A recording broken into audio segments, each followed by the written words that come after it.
Friends, చాలా మంది students fake coaching ఇన్స్టిట్యూట్లు చేసే ప్రమోషన్స్ నమ్మి అప్పులు చేసి ఎక్కడెక్కడి నుంచో లోన్స్ తీసుకుని వచ్చి అందులో జాయిన్ అయ్యి చివరికి వాళ్ళకి ఉద్యోగం రాక వాళ్ళు అనుకున్నది వాళ్ళు సాధించలేక మానసికంగా బాధపడుతున్నారు అనమాట. అలాంటి వ్యక్తులు ఏం చేయాలంటే ఇలాంటి కోచింగ్ ఇన్స్టిట్యూట్స్ పైన, ఇలాంటి ఫేక్ కోచింగ్ ఇన్స్టిట్యూట్స్ పైన మీరు ఖచ్చితంగా కంప్లైంట్లు అయితే చేయండి. ఈ కంప్లైంట్లు చేయడం వల్ల ఖచ్చితంగా మీకైతే మీ నష్టపరిహారం మీకు తిరిగి అయితే వస్తుంది అనమాట. మీరు ఈ కంప్లైంట్ కూడా డైరెక్ట్ గా సెంట్రల్ గవర్నమెంట్ కే కంప్లైంట్ చేస్తారు. మీరు కంప్లైంట్ చేయాలంటే మీ దగ్గర ఎలాంటి ఎవిడెన్స్ ఉండాలి, మీరు ఎక్కడ కంప్లైంట్ చేయాలి అనే దాని గురించి నేను ఈ వీడియోలో అయితే చెప్పబోతున్నాను. సో ఫ్రెండ్స్, మీరు ఈ వీడియోకి లైక్ చేయండి. మీరు చేసే లైక్ వల్ల ఈ వీడియో మరో 10 మందికి అయితే షేర్ అవుతుంది అనమాట.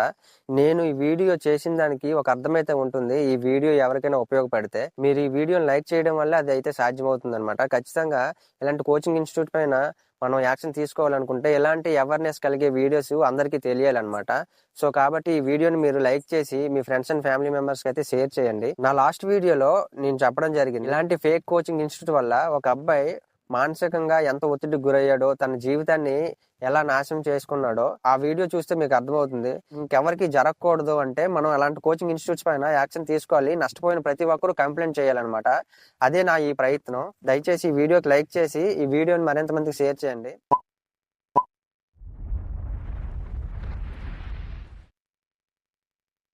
మనం కోచింగ్ ఇన్స్టిట్యూట్ పైన కంప్లైంట్ చేయడానికి మన దగ్గర ఖచ్చితంగా ఈ ఎవిడెన్స్ అయితే మన దగ్గర ఉండాలన్నమాట. అవేంటి అంటే మనం జాయిన్ అయిన కోర్స్ డీటెయిల్స్ అనేవి ఖచ్చితంగా ఉండాలి. అండ్ అలాగే మనం ఆ కోచింగ్ ఇన్స్టిట్యూట్ కి పే చేసిన ఫీజు రిసిప్ట్స్ కానీ లేదా ఆన్లైన్ ట్రాన్సాక్షన్ కానీ ఖచ్చితంగా మన దగ్గర అయితే ఉండాలన్నమాట. అలాగే ఆ కోచింగ్ ఇన్స్టిట్యూట్స్ చేసి ఫేక్ ప్రమోషన్ వీడియోస్ ఉంటాయి కదా, 100 మందికి మేమైతే జాబ్స్ ఇప్పించాం, మా వెనక వేల కంపెనీస్ వెంట పడుతున్నాయి మా దగ్గర స్టూడెంట్స్ హైర్ చేసుకోవడానికి, ఇలాంటి మాటలు ఉంటాయి కదా.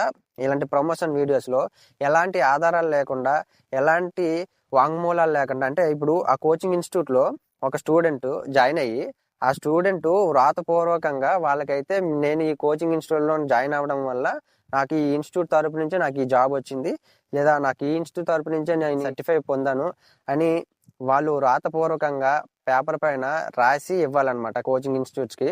అలాంటి వాళ్ళనే ఈ కోచింగ్ ఇన్స్టిట్యూట్స్ పరిగణలోకి తీసుకొని ప్రమోషన్స్ లో వాడుకోవాలి. అలా కాకుండా నోటుకు వచ్చింది ఇష్టం వచ్చినట్టుగా ప్రమోషన్స్ లో అట్రాక్ట్ చేసుకుందాం కొత్త వాళ్ళని అన్ని ఇలా 100 మందిని 1000 మందిని ఇలాంటి మాటలు వాడకూడదు అనమాట. అలా వాడినవి ఖచ్చితంగా ఫేక్ ప్రమోషనల్ కిందకే వస్తాయి అనమాట. సో అలాంటి ఇన్స్టిట్యూట్స్ పైన మనం కంప్లైంట్ ఖచ్చితంగా చెయ్యొచ్చు. అలాంటి ఫేక్ ప్రమోషన్ వీడియోస్ మీ దగ్గర ఏమైనా ఉంటే ఎవిడెన్స్ గా యూజ్ అవుతుంది. అలాంటి వీడియోస్ లేదా ఈ అడ్వర్టైజ్మెంట్స్, ఈ మీమ్స్ పేజీలు అంట, లేదంటే మీకు ఫేవరెట్ యూట్యూబ్ ఇన్ఫ్లుయెన్సర్స్ కానీ, ఇన్స్టాగ్రామ్ ఇన్ఫ్లుయెన్సర్స్ కానీ వాళ్ళని ప్రమోట్ చేస్తూ వీడియోస్ చేస్తుంటారు కదా, వాటిని కూడా మీరు అయితే స్క్రీన్ రికార్డింగ్ చేసుకుని మీ దగ్గర ఎవిడెన్స్ గా వాడుకోవచ్చు. ఈ ప్రమోషన్స్ గురించి చెప్పాలంటే ఇప్పుడు మీరు 12th ఫెయిల్ మూవీ చూసుంటారు కదా, అందులో దీప్ మోహన్ సార్ ఇక్కడ చదవలేదు, ఏదో మిస్టేక్ అయినట్టుంది. అదంతా అడ్వర్టైజింగ్. లక్షన్నరిచ్చాం దీప్ మోహన్ కి. నువ్వు కూడా టాపర్ అయితే నీకు కూడా ఇస్తాం కదా. దీనికి కూడా కంగ్రాచులేషన్స్. ఇదిగో 1,00,000. ఎవరడిగినా A to Z లో కోచింగ్ తీసుకున్నా అని చెప్పాలి. సొసైటీలో జరుగుతుంది కూడా సేమ్ ఇంతే. వాళ్ళ దగ్గర జాయిన్ అయిన వాళ్ళే కాదు, బయట వాళ్ళని కూడా వీళ్ళు కొనేసుకుంటారు. మీకైతే నిజాలు అయితే చెప్పరనమాట. ప్రమోషన్స్ లో కావచ్చు, లేదంటే డిమో క్లాసెస్ లో కావచ్చు, లేదంటే వాళ్ళ మెంటర్ కాల్స్ లో కావచ్చు, వాళ్ళు నిజాలు చెప్పరు. వాళ్ళ బిజినెస్ డెవలప్ చేసుకోవడం కోసం మిమ్మల్ని ఎలాగైనా సరే అట్రాక్ట్ చేసి జాయిన్ అయ్యేలా చేయడానికే వాళ్ళు చూస్తారు తప్ప మీకైతే వాళ్ళు చెప్పేవి 100కి 100% ఫేక్ ప్రమోషన్స్, ఫేక్ వాగ్దానాలే ఉంటాయి అనమాట. మీకు ఎగ్జాంపుల్ ఈ 12th ఫెయిల్ లో ఈ ఇన్సిడెంట్ ఎగ్జాంపుల్ గా తీసుకోండి. ఏ కార్పొరేట్ కంపెనీ కూడా, ఏ కార్పొరేట్ ఇన్స్టిట్యూట్ కూడా, ఎలాంటి కోచింగ్ సెంటర్ కూడా మీకైతే నిజాలు చెప్పరు. వాళ్ళు మీతో బిజినెస్ చేస్తారు తప్ప మీ జీవితాలు బాగు చేయడానికి వాళ్ళైతే మీకు హెల్ప్ చేయరు. అండ్ అలాగే ఆ ఇన్స్టిట్యూట్ వాళ్ళతో మీరు కమ్యూనికేట్ చేసినవి ఉంటాయి కదా, అంటే చాటింగ్ అవ్వచ్చు లేదా కాల్ రికార్డింగ్స్ అవ్వచ్చు, ఇవి కూడా మీ దగ్గర అయితే ఖచ్చితంగా ఉండాలి. ఇన్ కేస్ ఇవి మీ దగ్గర లేకపోయినా మీకు వేరే పరిష్కారం అయితే ఉందన్నమాట. దాని గురించి వీడియోలోనే మళ్ళీ మాట్లాడతాను. ఫ్రెండ్స్, మీరు కోచింగ్ సెంటర్ల పైన ఎక్కడ కంప్లైంట్ చేయాలంటే సెంట్రల్ గవర్నమెంట్ చాలా ఆప్షన్స్ అయితే ఇచ్చింది. Government CCPA, central consumer protection authority కింద కన్జ్యూమర్స్ పరిరక్షణ కోసం చాలా చర్యలు అయితే చేపడుతుంది అనమాట. చాలా కోచింగ్ ఇన్స్టిట్యూట్స్ పైన యాక్షన్ తీసుకుని వాటిని మూతపడేలా చేసింది ఆల్రెడీ. గవర్నమెంట్ కూడా ఇలాంటి వాటిపైన జనాలకి అవేర్నెస్ తీసుకురావాలి. అవేర్నెస్ తీసుకురాకుండా వాళ్ళ దగ్గర రూల్స్ చట్టాలు ఉన్నాయి, కానీ అవి ఎవరికి తెలియనప్పుడు ఇలాంటి మోసాలు అనేవి ఖచ్చితంగా జరుగుతాయి అనమాట. ఈ కోచింగ్ ఇన్స్టిట్యూట్స్ కి బలం కూడా అదే. ఒక కన్జ్యూమర్ కి ఉన్న రైట్స్ ఏంటి, కన్జ్యూమర్ కి ఉన్న పవర్స్ ఏంటి తెలుసుకోవాలన్నమాట. గవర్నమెంట్ కూడా అందరికి తెలిసేలా చేయాలి, అడ్వర్టైజ్ చేయాలి. ఫస్ట్ మీరు కోచింగ్ ఇన్స్టిట్యూట్స్ పైన సెంట్రల్ గవర్నమెంట్ కి కంప్లైంట్ చేసే ముందు మీరు డైరెక్ట్ గా ఆ కోచింగ్ ఇన్స్టిట్యూట్ కే మీరైతే కంప్లైంట్ చేయాల్సి ఉంటుంది. మీ యొక్క ప్రాబ్లం, మీకు జరిగిన నష్టం, అండ్ అలాగే మీరు వాళ్ళతో మాట్లాడేటప్పుడు వాళ్ళు మీకు చేసిన ప్రామిస్లు కనుక వారు నెరవేర్చినట్లయితే, లేదు వాళ్ళు ఇచ్చిన టైం లోపు మీకు ఏమైనా జాబ్ రాకపోయినా, లేదా కోర్స్ కంప్లీట్ అవ్వకపోయినా, లేదంటే వేరే ఇతర కారణాల వల్ల మీకు నష్టం జరిగిందని మీరు భావించినట్లయినా, ఆ రీజన్ ఏంటో వాళ్ళకి మీరైతే మెయిల్ చేయండి. అలాగే లేదా ఫోన్ కాల్ ద్వారా అయినా సరే మీరు వాళ్ళతో మాట్లాడి మీ సమస్యని వాళ్ళకైతే వివరించండి. కోచింగ్ ఇన్స్టిట్యూట్ వాళ్ళకి కంప్లైంట్ చేసిన తర్వాత వాళ్ళు ఏమైనా ఆ కంప్లైంట్ ని పట్టించుకోకపోతే మీరైతే సెంట్రల్ గవర్నమెంట్ కి కంప్లైంట్ చేయొచ్చు. సో ఇప్పుడు మీరు వాళ్ళతో చేసిన ఈ కమ్యూనికేషన్ మీరైతే వాడుకోవచ్చు అనమాట ఈ కంప్లైంట్ లో ఎవిడెన్స్ గా. ఫ్రెండ్స్, మీరు ఫస్ట్ వెబ్సైట్ ద్వారా కంప్లైంట్ చేయొచ్చు. ఆ వెబ్సైట్ ఏంటంటే ఇక్కడ స్క్రీన్ పైన ఇస్తున్నాను చూడండి, consumerhelpline.gov.in. అండ్ అలాగే ఈ కన్జ్యూమర్ హెల్ప్ లైన్ వాళ్ళకి మనం వెబ్సైట్ ద్వారా కాకుండా ఫోన్ కాల్ ద్వారా కూడా అయితే మనం కంప్లైంట్ చేయొచ్చు. ఆ ఫోన్ నంబర్ ఏంటి అంటే 1915 అనమాట. ఇది మనకి 17 లాంగ్వేజెస్ అంటే 17 భాషల్లో మన ఇండియా మొత్తం అయితే మనకి అవైలబుల్ లో ఉందన్నమాట. మనం తెలుగులో కూడా వీళ్ళకి కాల్ చేసి కంప్లైంట్ చేయొచ్చు. అలాగే Vakshay.com, wakilsearch.com వంటి ఈ కన్జ్యూమర్ ఫోరం లో కూడా మనం ఇలాంటి కోచింగ్ ఇన్స్టిట్యూట్స్ పైన కంప్లైంట్ చేయొచ్చు. ఇప్పుడు చాలా పెద్ద స్కామ్స్ చేసే సాఫ్ట్వేర్ ఇన్స్టిట్యూట్ ఏదో మీకు తెలుసు. ఆ ఇన్స్టిట్యూట్ పైన అలాంటి సీరియస్ ఫ్రాడ్స్ అయితే ఎంతో వేల మంది జీవితాలు నాశనం చేస్తున్న అలాంటి ఇన్స్టిట్యూట్స్ పైన ఖచ్చితంగా కంప్లైంట్ చెయ్యాలి. అంటే అది చాలా పెద్ద ఇన్స్టిట్యూట్ కదా, పెద్ద కార్పొరేట్ ఫ్రాడ్ ఇన్స్టిట్యూట్ కాబట్టి అలాంటి ఇన్స్టిట్యూట్స్ పైన డైరెక్ట్ గా సైబర్ క్రైమ్ పోర్టల్లో cybercrime.gov.in లో డైరెక్ట్ గా మీరైతే అలాంటి వీటి పైన కంప్లైంట్ చేయొచ్చు. ఇలాంటి వాళ్ళని సీరియస్ ఫ్రాడ్స్ అని అంటారనమాట. వీళ్ళు ఎలా అంటే చాలా తెలివిగా ఎక్కువ శాతం ఇలాంటి ఫ్రాడ్లు చేసేటోళ్ళందరూ ఆన్లైన్ లోనే ఉంటారు. ఆఫ్లైన్ కోచింగ్లు అయితే వీళ్ళ దగ్గర ఉండవన్నమాట. వీళ్ళు స్టార్టింగ్ చేసిన ఆ ఫ్రాడ్ ఏదైతే ఉందో అది మళ్ళీ అప్డేట్ చేసుకుంటారు అనమాట. మళ్ళీ కొత్తగా అప్డేట్ అయ్యి వస్తారనమాట. అలాంటి వాళ్ళు ఖచ్చితంగా మనం వాళ్ళపైన యాక్షన్ తీసుకోవాలన్నమాట. వాళ్ళపైన ఖచ్చితంగా మనం కంప్లైంట్లు చేయాలి. సో అలాంటి వాళ్ళపైన కంప్లైంట్ చేయాలంటే డైరెక్ట్ గా సైబర్ క్రైమ్ ఫోరంలో cybercrime.gov.in లో అయితే మనం కంప్లైంట్ చేయొచ్చు. అండ్ అలాగే జిల్లా కలెక్టర్ అంటే మన డిస్ట్రిక్ట్ కలెక్టర్ ఉంటారు కదా, డిస్ట్రిక్ట్ కలెక్టర్ కి డైరెక్ట్ గా వెళ్ళి కంప్లైంట్ చేయొచ్చు. లేదు అంటే కన్జ్యూమర్ కమిషన్ లో మనం అయితే కంప్లైంట్ చేయొచ్చు అనమాట. అలాగే మనకి ప్లే స్టోర్ లో central government apps NCH app అంటే నేషనల్ కన్జ్యూమర్ హెల్ప్ లైన్, ఈ యాప్ ద్వారా అయినా మనం కంప్లైంట్ చేయొచ్చు. లేదు అంటే ఉమాంగ్ UMANG అని ఉంటుంది కదా ప్లే స్టోర్ లో, ఈ యాప్ ద్వారా కూడా మనం అయితే ఈ కోచింగ్ ఇన్స్టిట్యూట్స్ పైన మనం సెంట్రల్ గవర్నమెంట్ కి కంప్లైంట్ అయితే చేయొచ్చు అనమాట. ఆంధ్రప్రదేశ్ హెల్ప్ లైన్ నంబర్, వినియోగదారుల హెల్ప్ లైన్ నంబర్ ఏదంటే ఇక్కడ మీకు స్క్రీన్ పైన పెడుతున్నాను చూడండి. ఈ నెంబర్ కి మీరు అయితే కాల్ చేసి డైరెక్ట్ గా మన స్టేట్ లో వాళ్ళకి మనం కంప్లైంట్ అయితే చేయొచ్చు అనమాట. ఇలాంటి కోచింగ్ ఇన్స్టిట్యూట్స్ ఫ్రాడ్ చేస్తున్నాయని మీరు ముందే ఎలా తెలుసుకోవాలంటే 100% selection, 100% guarantee, 100% placement support, 100% placements అని చెప్పి 100% ఏ ఇన్స్టిట్యూట్ కూడా సాధించలేదన్నమాట.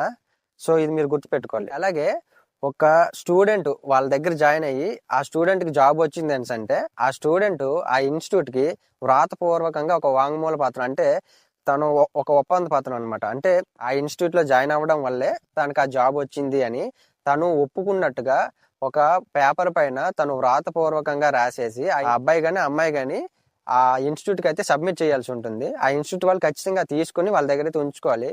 కొత్తగా జాయిన్ అయ్యేటోళ్ళు వాళ్ళు చూపించే ఈ నెంబర్ ఆఫ్ ఫొటోస్ ఉంటాయి కదా, ఈ నెంబర్ ఆఫ్ ఫొటోస్ లోన మీరు ఏదైతే ఒక పర్సన్ చూపిస్తారో ఆ పర్సన్ చూపించినప్పుడు ఆ పర్సన్ రాసి ఇచ్చిన ఆ పేపర్ అనేది, ఆ పేపర్ కాపీ అనేది మీకు ఖచ్చితంగా ఇవ్వాల్సి ఉంటుంది, లేదా మీకు చూపించాల్సి అయినా ఉంటుంది. అలా చూపించినప్పుడు ఖచ్చితంగా అలాంటి ఫేక్ కోచింగ్ ఇన్స్టిట్యూట్ కింద మనం అయితే క్యాలిక్యులేట్ చేసుకోవాలన్నమాట. మీరు ఈ డిమో క్లాసులో జాయిన్ అయ్యేటప్పుడు వాళ్ళు చూపించి ఫొటోస్ అన్ని ఉంటాయి కదా నెంబర్ ఆఫ్ స్టూడెంట్స్, ఆ ఫొటోస్ అన్నిటిలో మీరు ర్యాండమ్ గా ఒకటి పిక్ చేసుకుని వాళ్ళకైతే చూపించి ఈ వ్యక్తి మీ ఇన్స్టిట్యూట్ లో జాయిన్ అవ్వడం వల్ల జాబ్ వచ్చిందని చెప్పి మీరు ప్రమోషన్స్ లో వాడుకున్నారు కదా, అతను మీ దగ్గరే జాయిన్ అయ్యి మీ దగ్గరే జాబ్ వచ్చిందని అనడానికి ఎవిడెన్స్ మీ దగ్గర ఏముంది మాకు చూపించండి అని చెప్పి మీరైతే క్వశ్చన్ చేయండి. ఆ వ్యక్తి ఏం చదివాడు, ఏ కోర్స్ తీసుకున్నాడు, ఎంత ఫీజు పే చేశాడు, అతనికి ఏజ్ గ్యాప్ ఏంటి, అతని క్వాలిఫికేషన్స్ ఏంటి, అతను ఏ జాబ్ వచ్చింది, ఎన్నాళ్ళలో కోర్స్ కంప్లీట్ చేశాడు, ఎన్నాళ్ళకి అతనికి జాబ్ వచ్చింది, ఎన్ని ఇంటర్వ్యూస్ అతను అటెంప్ట్ చేశాడు, ఇలాంటివన్నీ కూడా మీరైతే వాళ్ళని క్వశ్చన్ చేయండి అనమాట. క్వశ్చన్ చేస్తే మీకు వాళ్ళ రంగు అయితే బయటపడిపోతుంది అనమాట. మీరు ఒక వ్యక్తి గురించే కాదు చాలా మంది గురించి ఆ డిమో క్లాస్ లో అడగండి. ఒకవేళ వాళ్ళు చెప్పలేకపోతే, వాళ్ళు చెప్పడానికి ఇంట్రెస్ట్ చూపించకపోయినా వాళ్ళు ఏదో ఒకటి చూపిస్తారు. కానీ అలా కాదు, మీకు మీకు మీరు సాటిస్ఫై అయినంత వరకు చాలా మంది అడగండి వాళ్ళ దగ్గర ఎంతమంది జాయిన్ అయ్యారు, ఎంతమందికి జాబ్స్ వచ్చినాయి, ఇవన్నీ కూడా క్లియర్గా అడగండి. మీరు అడిగిన వాటికి వాళ్ళు చూపించలేకపోతే వాళ్ళు ఫేక్, వాళ్ళు ఫ్రాడ్ గాళ్ళు, వాళ్ళ దగ్గర మీరు జాయిన్ అవ్వకండి. అండ్ అలాగే ఫీజు రీఫండ్స్ గురించి వెబ్సైట్లో ఒక రకంగా అంటే మీకు ఫుల్ రీఫండ్ వచ్చేస్తుంది, మీకు ఒకవేళ జాబ్ రాకపోతే ఫుల్ రీఫండ్ వచ్చేస్తుంది, మీరు కోర్స్ కంప్లీట్ చేసిన తర్వాత మీకు జాబ్ రాకపోతే మీకు ఫుల్ రీఫండ్స్ వచ్చేస్తాయి అని చెప్పేసి వాళ్ళ వెబ్సైట్లో పెడతారు. అండ్ అలాగే వాళ్ళ టర్మ్స్ అండ్ కండిషన్స్ అని సెపరేట్ మళ్ళీ ఉంటాయి. అందులోకి వెళ్ళి చూస్తే రీఫండ్కి సంబంధించి చాలా రకాల లోపాలు అయితే ఉంటాయి అన్నమాట. అలాంటివన్నీ ఫస్ట్ మీరు తెలుసుకోవాలి. అలాగే వాళ్ళ డెమో క్లాసెస్లో కానీ లేదా వాళ్ళతో మాట్లాడేటప్పుడు కానీ వాళ్ళతో కమ్యూనికేట్ చేసేటప్పుడు ఈ రీఫండ్ విషయాలకు సంబంధించి, నెక్స్ట్ జాబ్కి సంబంధించి లేదా సర్టిఫికేట్కి సంబంధించి ఏదైనా సరే మీరు వ్రాతపూర్వకంగా వాళ్ళ దగ్గర నుంచి మీరైతే తీసుకోండి. అలా అయితే మీకు ఖచ్చితంగా మంచి బలం అయితే ఉంటుంది, మీ వైపు అయితే ఒక స్ట్రాంగెస్ట్ ఎవిడెన్స్ అయితే మీ దగ్గర ఉంటుంది. సో ఖచ్చితంగా వాళ్ళు మీకు ఏవైతే మాటలు చెప్తున్నారో, ఎలాంటి రీఫండ్ ఫెసిలిటీస్ ఇస్తున్నారు, ఎలాంటి కోచింగ్ అండ్ ఎలాంటి సర్టిఫికేట్స్ లేదా ఎలాంటి జాబ్స్ ఇస్తున్నారు, ఎంత టైంలోపు ఇస్తున్నారు, ఇలాంటివన్నీ కూడా మీరు వాళ్ళ దగ్గర నుంచి వ్రాతపూర్వకంగా మీరైతే తీసుకుంటే మీకు చాలా మంచిది అనమాట. ఈసారి మీరు కొత్తగా జాయిన్ అయ్యే వాళ్ళు ఎవరైనా ఉంటే మీరు వాళ్ళ దగ్గర నుంచి వీటి గురించి మీరు ఖచ్చితంగా ఎవిడెన్స్ కింద వ్రాతపూర్వకంగా తీసుకోండి. ఓకేనా? ఫీజు పే చేయడం కాదు, ఫీజు పే చేసే ముందు వాళ్ళ దగ్గర నుంచి మీరు తీసుకుంటే మీకైతే చాలా మంచిది అనమాట. మీరు నష్టపోకుండా ఉండడానికి మీకు ఇది హెల్ప్ అవుతుంది. అండ్ అలాగే ఫైనల్ గా మీరు వాళ్ళ డెమో క్లాసుల్లో అటెండ్ అయినప్పుడు కానీ లేదా వాళ్ళ మెంటర్ కాల్ చేసినప్పుడు కానీ మీకు ఒక మాట అయితే చెప్తుంటారు అనమాట, చాలా లిమిటెడ్ సీట్స్ ఉన్నాయి, మీరు ఎంత తొందరగా జాయిన్ అయితే, మీరు ఇప్పుడు జాయిన్ అయిపోతే మీకు కొన్ని బెనిఫిట్స్ అయితే వస్తాయి అనమాట, కొన్ని స్పెషల్ ఆఫర్స్ అయితే వస్తాయి. సో కాబట్టి మీరు ఇప్పుడు జాయిన్ అయిపోండి, ఇప్పుడే జాయిన్ అయిపోండి, ఈ రోజు జాయిన్ అయిపోండి, ఒక గంటలోపు జాయిన్ అయిపోండి అని చెప్తుంటారు కదా. ఇలాంటివన్నీ కూడా మిమ్మల్ని తొందర పెట్టి ఒత్తిడికి గురి చేసి మిమ్మల్ని లాక్ చేయడం కోసం చేసే ఒక టాక్టిక్స్ అంటారు అనమాట. సో ఇలాంటి వాటికి మీరు మోసపోకండి, అలాంటిది ఏమి ఉండదు. ఈ బ్యాచ్ కాకపోతే నెక్స్ట్ బ్యాచ్ లో జాయిన్ అవ్వచ్చు.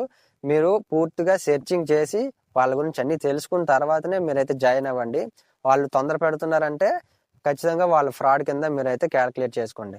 ఓకేనా ఫ్రెండ్స్, ఈ వీడియో మీకు ఎంతో కొంత ఇన్ఫర్మేషన్ వచ్చింది. అలాగే మీకు ఆ కోచింగ్ ఇన్స్టిట్యూట్ నుంచి జరిగిన నష్టం నుంచి బయటపడడానికి మీకు ఒక దారి అయితే దొరికింది అనుకుంటున్నా. ఈ వీడియో వల్ల ఉంటుంది 2025 అనమాట. ప్రతిదీ కూడా జస్ట్ మనకు ఒక వాట్సాప్ కి ఒక ఫోటో వచ్చిందంటే ఆ ఫోటో డౌన్లోడ్ చేస్తే మన ఫోన్ మొత్తం హ్యాక్ అయిపోతుంది, మన దగ్గర ఉన్న డేటా మొత్తం పట్టుకెళ్ళిపోతున్నారు. అంత అడ్వాన్స్డ్ ఫ్రాడ్స్ జరుగుతున్నాయి, అంత అడ్వాన్స్డ్ హ్యాకింగ్స్, స్కామ్స్ జరుగుతున్నాయి అనమాట. ఇలాంటి టైం అప్పుడు మనం చాలా అవేర్నెస్గా ఉండాలి. మనం ప్రతిదీ నమ్మకూడదు, ప్రతి దాని వెనకాల 100 రకాలుగా మనం ఆలోచించాలన్నమాట. ఒక్క పాజిటివ్ వే కాదు, అన్ని నెగిటివ్ వేలు కూడా మనం ఆలోచించాలి. అప్పుడు ఎలాంటి సొసైటీలో మనం బ్రతకగలుగుతాం. సో చాలా అవేర్నెస్గా ఉండండి. మీకు తెలిసిన వాళ్ళకి ఈ వీడియో పంపించండి, వాళ్ళకు కూడా ఉపయోగపడుతుంది. అండ్ వీలైతే ఈ ఛానల్కి సబ్స్క్రైబ్ చేసుకోండి. అండ్ నన్ను సపోర్ట్ చేస్తూ ఉంటే ఎలాంటి వీడియోస్, ఎలాంటి అవేర్నెస్ కలిగించే వీడియోస్ మీకు ఎన్నో అందిస్తాను. సో దయచేసి నాకు సపోర్ట్ చేయండి, ఈ ఛానల్కి సబ్స్క్రైబ్ చేసుకుని ఈ వీడియోకి లైక్ చేయండి. అలాగే మీరు ఏదైనా కోచింగ్ ఇన్స్టిట్యూట్ వల్ల జాయిన్ అయ్యి మోసపోతే అది ఏ కోచింగ్ ఇన్స్టిట్యూట్ కింద కామెంట్ చేయండి. అండ్ జై హింద్.